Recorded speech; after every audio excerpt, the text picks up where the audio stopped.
اعوذ باللہ من الشیطان الرجیم بسم اللہ الرحمن الرحیم السلام علیکم۔ ایک ایسا بدبخت انسان جسے دنیا نے دولت کی دیوی سمجھا، جس کی چابیاں ہی اونٹوں کے جتھے اٹھاتے تھے، مگر آخر کار وہ زمین میں دھسا دیا گیا۔ یہ ہے قارون، بنی اسرائیل کا ایک بدبخت شخص جو اپنی دولت پر مغرور ہو گیا، اللہ کے انعامات کو اپنی محنت کا نتیجہ سمجھنے لگا اور نبی موسیٰ علیہ السلام کے مقابلے پر کھڑا ہو گیا۔ قارون کا واقعہ ہمیں یہ سکھاتا ہے کہ دولت، شہرت اور غرور ہمیشہ انسان کو ہلاک کر دیتے ہیں اگر وہ شکر اور عاجزی سے خالی ہو۔ قرآن مجید میں اللہ تعالیٰ فرماتا ہے ان قارون کان من قوم موسیٰ فبغى علیہم، بے شک قارون موسیٰ علیہ السلام کی قوم میں سے تھا مگر اس نے ان پر ظلم کیا۔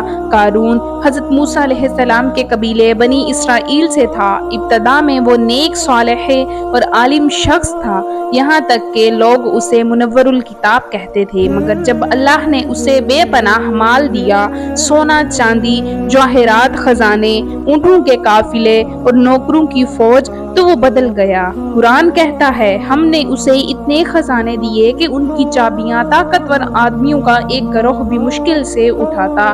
ذرا سوچئے، چابیاں ہی اتنی تھیں تو خزانے کتنے ہوں گے، محلات کتنے بڑے ہوں گے، لباس کیسا ہوگا۔ دولت کا غرور اس کے اندر ایسے بیٹھ گیا کہ اس نے اللہ اور موسیٰ علیہ السلام دونوں کو بھلا دیا۔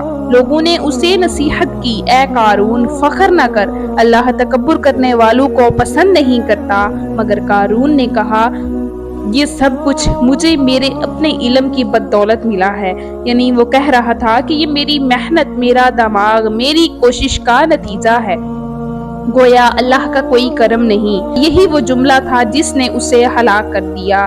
جب انسان دولت پر مغرور ہو جائے تو پھر وہ حق کے مقابلے پر آ جاتا ہے۔ قارون نے بھی یہی کیا۔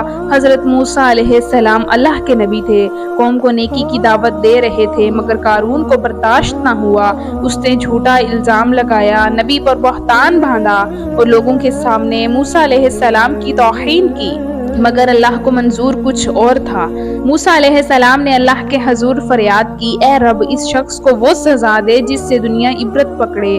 پھر وہ دن آیا جب قارون اپنی پوری شان و شوکت کے ساتھ نکلا۔ قرآن بیان کرتا ہے فَخَرَجَ عَلَىٰ قَوْمِهِ فِي زِینَتِهِ، وہ اپنی قوم کے سامنے اپنی زیب و زینت کے ساتھ نکلا، اس کے کپڑے چمک رہے تھے، خدام ساتھ تھے، خزانے کے نمونے پیش کیے جا رہے تھے۔ دنیا دار لوگ کہنے لگے کاش ہمیں بھی ایسا مال و دولت ملتا جیسے قارون کو ملا ہے، لیکن اہل ایمان بولے افسوس، اللہ کا ثواب بہتر ہے ان لوگوں کے لیے جو ایمان لائے اور نیک عمل کرتے ہیں۔ پھر اچانک زمین نے اپنا دہانہ کھول دیا، قارون کا محل لرزنے لگا، لوگ بھاگنے لگے، زمین پھٹ گئی۔ قرآن کہتا ہے فَخَسَفْنَا بِهِ وَبِدَارِهِ الْأَرْضَ، ہم نے اسے اور اس کے محل کو زمین میں دھسا دیا، اس کے خدام، اس کے خزانے، اس کی اونٹوں کی قطاریں سب زمین میں غائب ہو گئیں، نہ کوئی مددگار بچا، نہ کوئی فریاد سننے والا۔